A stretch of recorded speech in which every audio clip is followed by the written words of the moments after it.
Hey everyone, today we're going to be making some mini book charms, Christmas edition. So join me and let's get started making these fun little pieces. We're making these pieces from the very beginning, and so what I want to share with you first of all is the little template that I've made available, and I've got the link below. In the option here, you're just going to put 0. This is an absolute free template, so you'll add 0 there. There's a couple of other things you might want to pick up for free that I'm offering as well. You will need to provide your email address, and that's because they're going to send you a download of this item. And so do all that information, and then you're going to see where you can get it download immediately off of this page. But again, you're also going to get it in an email. So go ahead and click that download if you're ready to work on it. And you're going to see it's going to pull it up on your computer, however you have that set up. There is the PDF that you're going to get, and basically when we open this up, you're going to see this PDF is going to have this link to Canva. So you do need a free Canva account. That's just canva.com. Go ahead and click that. If you've got that account and it's all ready, it's going to bring up this option to allow you to open up this template. We're going to edit the template, and that's going to come up. We want to open it in our editor, and it's going to give you a copy of this 2-page template. First thing I always like to do after I'm looking at it, it's saving it as a copy on your machine. I like to rename that and have this template available just as whether if you want to just name it on your side of things as the mini book template. And then I like to save me a version of what I'm going to work on today. So I'm first going to rename it for mini books. And then after I save that, I'm going to come in and I want to save it as my Christmas mini books because that's what I'm working on. But we're probably going to want to use this template again later for another seasonal item. So we get this named however you want. Again, you're in your Canva account. So now let's look over at Creative Fabrica because we need some book covers to use. And today I'm showing you some things I found in Creative Fabrica searching Christmas coloring book covers. Now, a lot of people use Creative Fabrica for KDP book covers, and we're going to use them for our book charms. And the first little thing here, this 40 book cover set, just really got my attention. I love all the colors with it. I have a yearly subscription to Creative Fabrica, so I can download anything on this site. I love it. I'm going to include the link below because I highly recommend it. Now, you can also pay for individual products, whichever way you want to do, but I just download these book covers. I'm saving them to my drive again. It puts it as a zip file. You have to unzip that. But now we're going to open it up and look at this. We've got these 40 book covers and they are so cute. Now, what I'm looking for though is I want to see what's appropriate that we can put down to this mini size for these books that are 7 1/8 inches by 1 1/4 inches. And we only have this second page of our template that is the right hand side of a book. That first page of the template is if you were to have a cover that's both the front and the back. Sometimes you can get that if you get links off of, let's say, Barnes & Noble or something like that where it shows the full. We're just looking at the front cover. That's what we got here with this download. So I'm going to choose the pictures that are going to look good when they are down to that smaller size. And these are all great covers. I love them all. But I think I'm choosing about 9 that I'm pulling into Canva, and then I'm going to work on those and pull those into the template. So I'm selecting those 9, and now we'll upload those into Canva. So as everything gets loaded in there, now all we need to do is select whichever cover we want to start with. And I'm just going to click on that and drag it over to my work area in that document, and see how it just drops it into that front cover of that front. We'll zoom it in so we can see a little bit better. So there, now we have added that first book cover. And for the back cover, we can change that. I've just got it set as a solid color right now, and I'm going to use the color pick tool and just pick a complementary color from that book cover. So we've selected that for now, and we may make some adjustments. We'll see. Let's just pull each of these covers in and then we can play around with the colors as we see fit.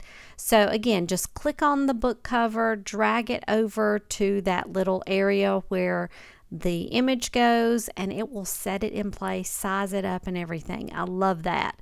So that's the benefit of having this template already set up for you. So we've got, I believe, is it 9 or 10 of these? Maybe it's 10. And I've got those all in place. We still have another 14 spots, and I'm going to eventually fill all of them, because if I'm going to print it out, I want to maximize the paper that I'm using and everything, and I can use those covers in some other way. So now I just go about and I adjust that green right now that's set as the back cover. And again, as I did with the first one, I'm going to use my little color picker tool. First I thought, should I use white on this, because white is the main color there on that background. But then I thought, I want to have some color in each of these books. So I just picked the red from some of those ornaments. So I'm just going to play around with each one of these, and I'm going to make some adjustments. The first colors I pick aren't always the ones that I stick with, and it's just a little bit of playing around, trial and error. You can do that and just see how you want to make your back covers of your books. So I'll continue doing that. I have all my colors picked down, and I copied and pasted so I could fill up the entire screen. Now I'm just going to download this page, and I'm selecting that second page. Remember, this was a 2-page template. I'm going to set it as a PDF print and download that, since we're printing this image. That's going to save a PDF onto my computer, and I can just bring that up in my files, and there we've got the PDF of our book covers ready to be printed. So I'm just going to go up to the top and hit print and make sure my printer's ready.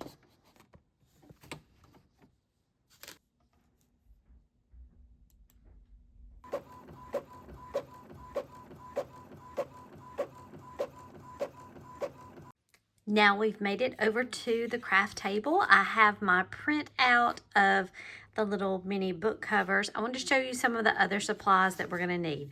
So first of all, I've got these pieces of white foam. These are some scrap pieces. I like to use scraps as much as I can. I have another little piece here. When we're talking about the width of these, this is about 1/8 of an inch thick. So I've got some links that I'm going to include for all of these products here, but I've got the white foam. I like to use the white foam. You could use colored if you want. I just think it kind of looks like pages in a book. So I've got the foam. I've also got our screw eye pins, and I have this in both. It's here, over here on the right hand side. I've got the silver and the gold, just depending on what I want to use. We're going to add those to our pieces.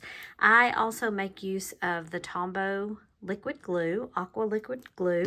I like to also use my scissors for this. I have my larger scissors, and then my smaller scissors for the tiny intricate cuts. Sometimes if the little foam is along the edge, it's a little bit easier to do with these.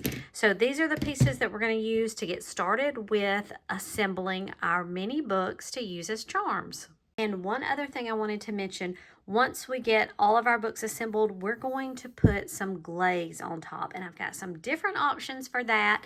We're going to get into that. I think I have 4 different options, but let's assemble our books first. So I like to usually hand cut my book covers. We could use a trimmer, put those in here, but I like to just be right here. It's small enough I can make just like a single cut. And if I want to work on one book at a time and just trim this cover out, get all of the white little pieces out. And you know what, if we don't get all of that, and if you don't like it, any of your cutting, then we can always ink the edges. But I like to have something like this that I trim out. I love the little coloring book. I think it just makes it festive, whimsical. Next, after I would trim those out, I'm going to grab some of my pieces of foam. And like I said, these are some of my extras that I have. And I tried to trim some straight edges, but I always am looking for my corners, right? And like for this one, I think it's going to be, I've got a piece right there. I'm afraid that might be a little small. I don't know, it may be exact. It actually may be exact because I probably had used it on another book. So first, let's go ahead, let's take our piece and just gently, let's go end to end right here. And I'm not gonna make a sharp fold, just a little bit of a curve there. And we can see exactly where we need to wrap around to be even. And let's just see, maybe this one fits, and maybe I think it does. Okay, I was thinking I needed the other piece. I like to line these up. Now I can do a little bit more pushing along that edge and making sure that it's folding exactly how I want it to here, which I think that looks good. So now I'm going to go in and let's put some of our glue all around the cover. And I'm going to just do our glue all around. We want to make sure we get the edges. Okay. Pull this in. I'm going to kind of line it up, and we've got some give. I like to try to go to the far bottom, so I'm not going to have to do any cutting along the bottom, hopefully. And we've got this just lined up, and I'm kind of pulling to get as close to that edge as we can, that it's just lined up.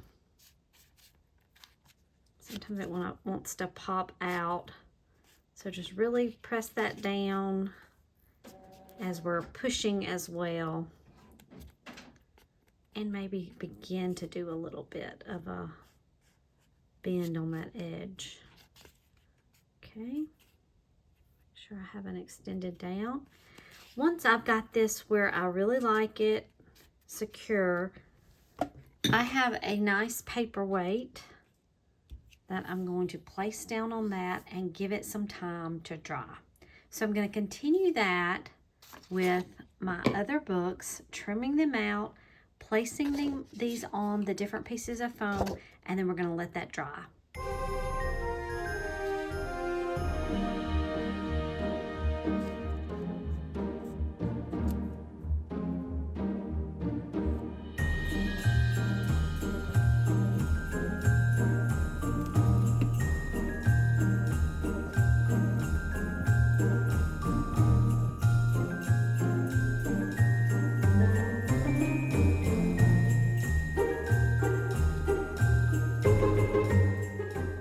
After some time, all my pieces have dried on the foam.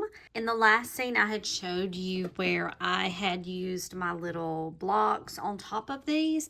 I do let the pieces sit with the blocks on top of them for maybe around 20 to 30 minutes, and then I take the blocks off because I have found that it will eventually dry, but once it has set with the blocks on them and is good on there, I like to let it be open in the air and then have that block off of that. I don't know if that makes sense, but it kind of, the open air kind of seems to help mine. Now, everything is nice on here, and it's time for us to trim these out. I'm going to start off with my short scissors. So we're just going to trim these out with this foam, as you can see here. I am mainly, hopefully everything is even, but I'm going to go with the front sides first. Let's see how these look. Everything on this side, it could be a little bit closer, but that to me looks fine. So here we've got our first little book out, and so I'm just going to trim each of these out of the foam. It's really easy to trim out the foam. See, I've got on the back side, this is a little uneven, that's okay. No big deal for me. We have our little books. This one, I think when I glued it, it was off the edge a little, so I'm gonna have to trim that and fit those scissors right in there. But it's, you know, just a little straight cut. Cute, cute, cute. So let me continue doing that. I'll get these all trimmed out. And I just wanted to show you, these are the leftover pieces of foam that I've trimmed out. I will be cleaning up some of these, but they're still good pieces. So I always like to use and save my extras. So I'm going to be keeping those for our next set of little books we're going to make. So taking a look at all the little books that I've trimmed out, I don't think I've given this dimension yet on here. So our little books are a little less than an inch, so about 7/8 inches by 1 1/4. So let me trim this right here. I've noticed. Now, some of you may want to leave your books as is here. We have nothing on them. It's just the printable image that has been glued on. And you may want to use these in little bookcases, little mini displays. I think that is so neat, and that is an area I would love to get into, doing little minis of things. I love these little minis. And this might be a great thing to go with on this. We're going to turn these into charms though. And so before we do anything by placing any protective gloss glaze covering, I'm going to use these little screw eye pins that I have and attach those so that we can make our little charms, and then it's easier to apply to dangles and things. So I'm probably going to go, I don't know if I want to do a mix of gold and silver. I usually tend to mainly use silver, but I just remembered I do have some gold Christmas charms that I may want to mix in with this, so I may do a few of these in gold and the majority in silver. When I'm getting these ready, these little eye pins, because we've got foam, it's pretty easy to start doing the holes. Now, one thing I am going to do, I like to take my Tombow glue and I'm just going to put a little squeeze on that little screw part of this pin. And then, let's see, I'm going to go right in the middle here. It has the little hole, and we can just begin to turn it with a slight bit of pressure. Whoops, I'm sorry, I was a little off the screen. And we're going to just turn it into the foam. I'm holding firmly here in the middle, trying to keep all this close together. But hopefully with that little bit of glue and then the screw, and then you can do your pin. I am going to have mine parallel the little hoop to it, and then because I like to use additional jump rings on these to make it a little bit chunkier and as we put it on pieces. So I'm just going to leave this like this. You may want to do yours and leave it in that direction, especially if I was going to do a necklace or something. I would probably leave it like that. But I don't think it really matters with respect to what we are making ours with. And so I'm going to attach these different ones. Let's see. Let's go ahead. Let me put a gold one on this. So let's go ahead, put a little bit of glue on this. And you may want to use, some people may want to use tweezers with this. I just kind of work it in. And really, if you can almost turn the book and apply a little bit of pressure, it should just go right in. Now it's easier to turn that. And we've got our little hook on there. So I'm going to apply that to each of these. I'm going to do this part first before we do the glaze, and then we'll pick up with that. So now I have finished putting the little eye pins on all of my little charms.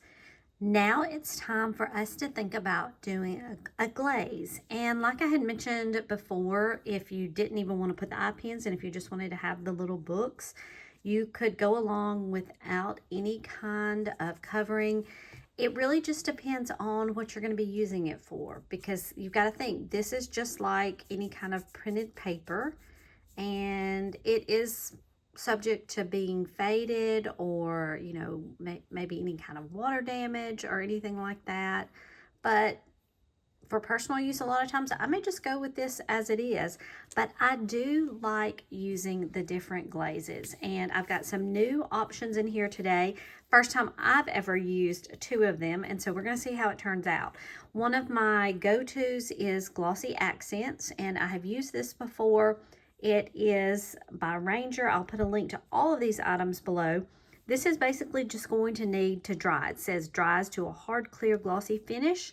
And sometimes the only negatives I've seen of this is the bubbles that come up. But that could be user error and how I, a lot of times, don't have patience, and I'm just quickly trying to put it on there. But we're going to do a couple with Glossy Accents. I love using Let's Resin UV resin, so we're going to use some of those and put these under the light. The positive of this is going to be that we can do it quick. Once it's under the light for about 5 minutes, then I usually like to let it sit for about 24 hours without really handling it a lot. And that would kind of, I guess, match up with the same that I'm probably going to leave everything else out to dry at that level as well. Also, that made me think about, I normally only resin or put the gloss on front side. You know, the back side of these, I just did all in color. You can do the back side if you wish, but there's something that keeps getting my attention on this one that's a little bit sticky or something, but maybe when we do our gloss, it will take care of that. I'm not going to do the back side. I just like to do the front. Okay, two new pieces that I have. First of all, I had heard about online this triple thick brilliant brush on gloss glaze, and so this is one of the newbies that I'm going to try, and I have not even read. It creates a diamond clear high gloss finish with one coat. It's 3 times the thickness compared to others. We will see. We've got to have a soft acrylic brush to use and do not overwork. So I'll have to get the supplies for that. And then the third one is our Mod Podge, but it's a little bit different than regular glue type Mod Podge. It calls out, it's a super gloss, one coat gloss finish. So this is specifically for giving us that gloss finish. We'll need a brush or sponge for this as well. We have these two pieces that we can just squeeze on, and we're not gonna need anything, but I'll need something for the other. I'm gonna set this up and I will make some little descriptions so we will see which gloss we're using with which pieces. So I have everything set up. I'm gonna keep my UV resin charms over here, Glossy Accents, the triple thick, and Mod Podge here. And some have 3 and then 2, as you can see. Let's go ahead and let's get started with the Glossy Accents. And I'm going to go ahead and also put down my little mats to include each of these on there, and the glossy or the UV resin. I'm going to do that last because it is rather quick to be able to do that. So let's get started with the Glossy Accents. And it just comes on here like glue, but a clear. And the biggest thing to me is just getting it fully on here. I'm going to hold it like this till we get to this edge. I like to push it around. Sometimes you can see from different angles if like you don't have a section filled in. And then we need to add some right here at this edge. So it looks a little cloudy to start out with, but it does dry pretty clear. And again, I like to go in and look from the side and make sure everything is covered. So Glossy Accents is a fun little embellishment tool, and you can use this on any kind of cut-aparts. You can do the whole piece like we're doing with this, or if you have just different parts of a picture or something that you want to add a little bit of a extra 2. Give it some dimension. It's a nice little material here, added material. And that looks good. Gonna leave it alone. It doesn't look like there's any bubbles in it right now, so hopefully I did a good job on that. Next, let's move on to the triple thick. So for the triple thick, it said to use some kind of sponge or something. I just had a couple of sponge brushes and I'm running low, so I just took the pieces off the top of my brush and I've cut it in half because I don't have I'm not doing a lot with this. But let's take a look at the triple thick. And as I'm looking at the triple thick, it talks about multiple layers can be used, but before you apply the second layer, to make sure that the first has completely dried.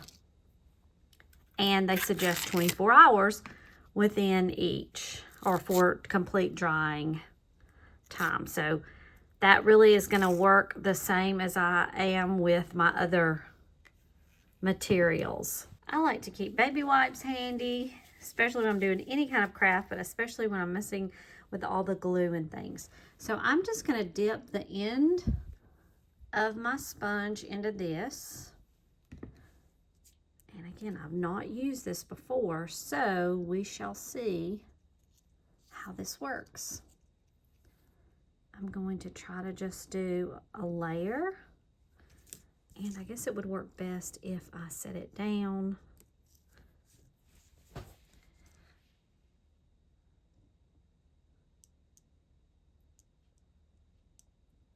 So this will have a different look to it than even the Glossy Accents. And I can imagine the same with the Mod Podge, because we are just doing these layers on here. And as it recommended, see, I got a lot on my brush right there.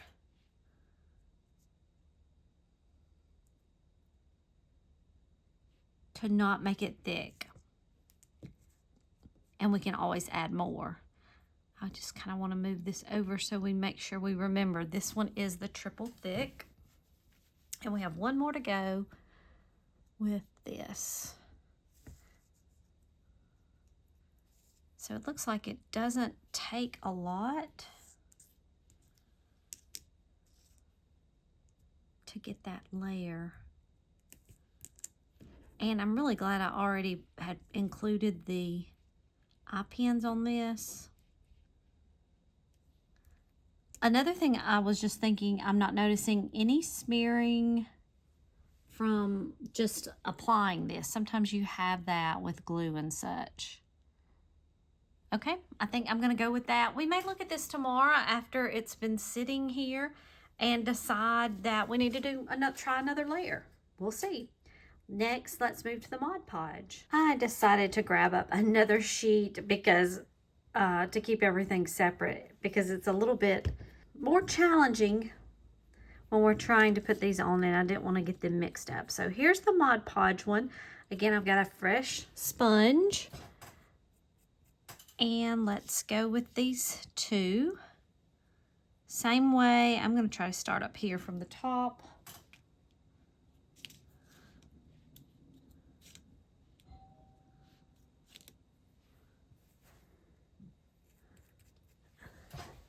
And we will do this one as well. I got a little bit more on this brush.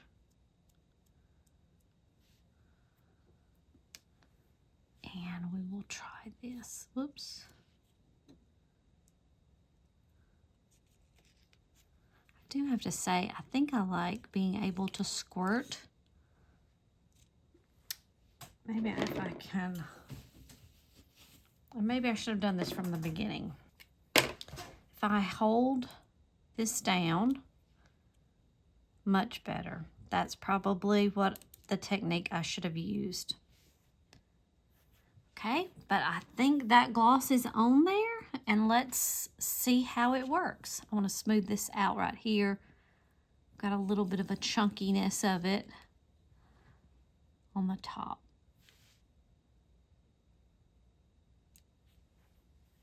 Okay, that's the Mod Podge. Very simple. Now we're going to go with the UV resin, and we're going to do these three. I have my gloves on. I'm in a well-ventilated area with everything covered up. Put my mask on. And we just want to be safe while we're using this. And we're just going to squeeze this over the top. This has a little bit more fluidity to me, at least from compared to the Glossy Accents.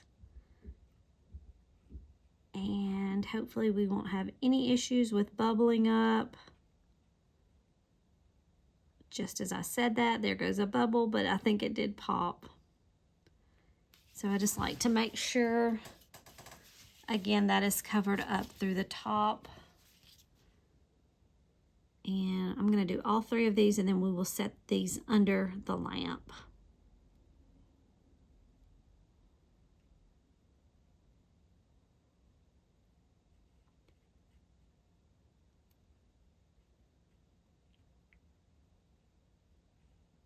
Some people use the little sticks to spread this out, or even little toothpicks. And if I need it, I can pull that out.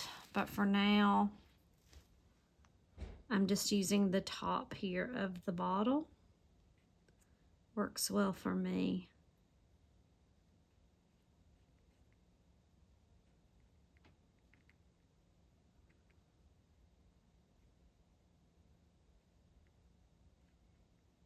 Go from edge to edge, covering up.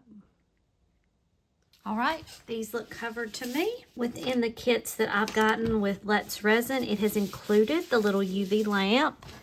I'm going to move this a little bit closer.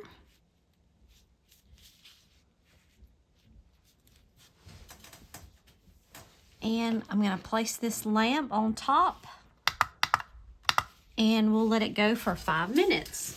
Okay, it's been 24 hours. I've let all of my pieces dry. Let's take a look at our 4 things and see how each one has finished up. And so you can think about what type of material you might want to place as a gloss or glaze on your charms. So I have my little sticky sheets. That's going to help me keep everything in order. I can tell most of these apart, but there are a couple that are going to need a little bit of distinction. So let's just start with our UV resin pieces. And so I have 3 pieces here. And we're going to talk about the things that appeared to work with these, and then the pros and the cons, I guess you could say. So you can see there's a little shine for each of these.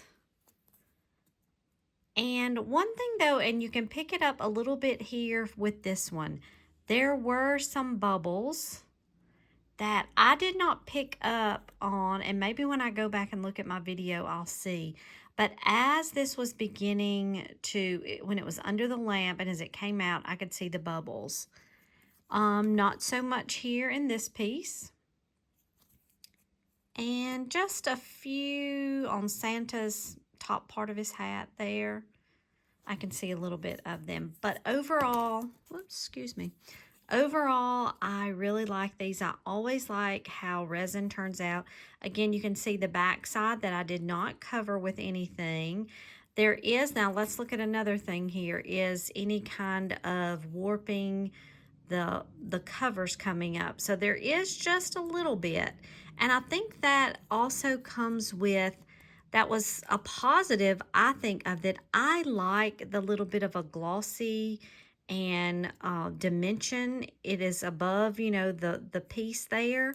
It's very hard. If you can hear that tap. And I think, though, that also makes that paper come off the foam just a little bit. But I love these for my personal use, and I'm going to work on some charms with these, and I'm excited to use them. So all in all, I enjoy the UV resin and using those. Now, the thing that to me comes next in terms of the look of the UV resin is the Glossy Accents, and I am so pleased with the outcome of the Glossy Accents. In terms of bubbling, I I don't see any. It gives the dimension that I like.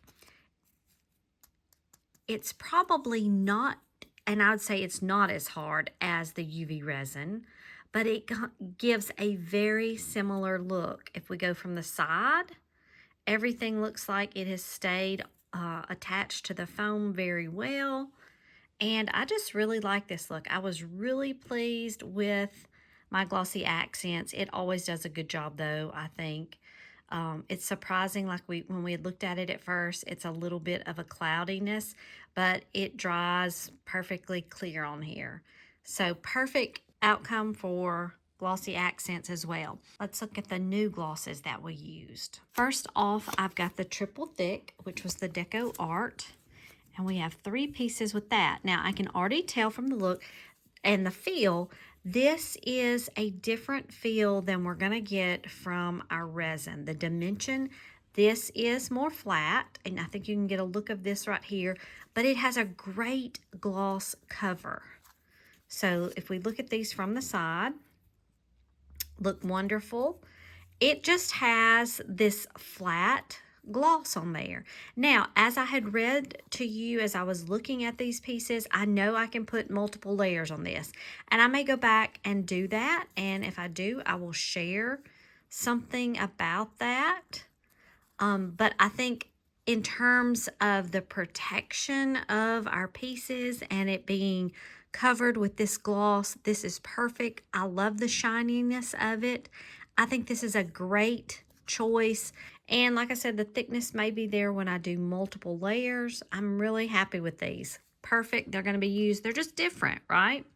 And with the Mod Podge, I've kind of already alluded to that. This also has that flatter, just a decorative glossy cover. It does have, let's see, almost a little bit different of a feel. The triple thick seems a little bit smoother, and this, I don't know if you can pick up the little bit. It is not gritty. That's not the word I'm looking for. And it may be how I use the sponge, the foam on there. It just has a little bit, it's not maybe quite as smooth. Maybe that's what I'm trying to go for. But I love the glossiness of it. It does a good job with protecting our covers.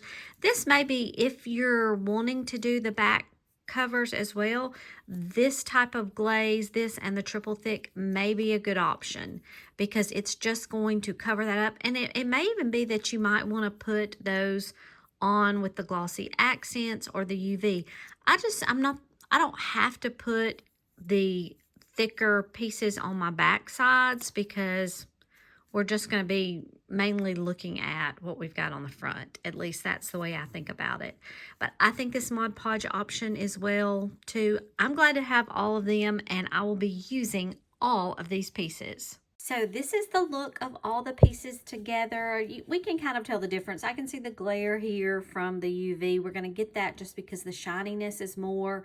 So, and then as we get into the glossy accent pieces and stuff like that, you can still pick them out and you can tell the differences in the pieces, but I just love them all. So I love doing little mini book charms, and I hope that you get a chance to play around with these as well. Let me know in the comments below if you have any preferences as to how you like your pieces to look. I'm going to, of course, always be playing around with more, adding things like we had talked about to the back, maybe adding some more layers and that sort of thing, but definitely going to be using them on some charms, and I will be sharing those as well as I get these added to my different things that I'm going to do, whether they be tags for gifts. I like to put them, of course, with junk journaling, any kind of Christmas journals, cards, gifts, those sort of things. I think they're just fun to use and have around. So I hope you've enjoyed this, and make sure and let me know again in the comments what you think of these, and I will be back again for another fun project.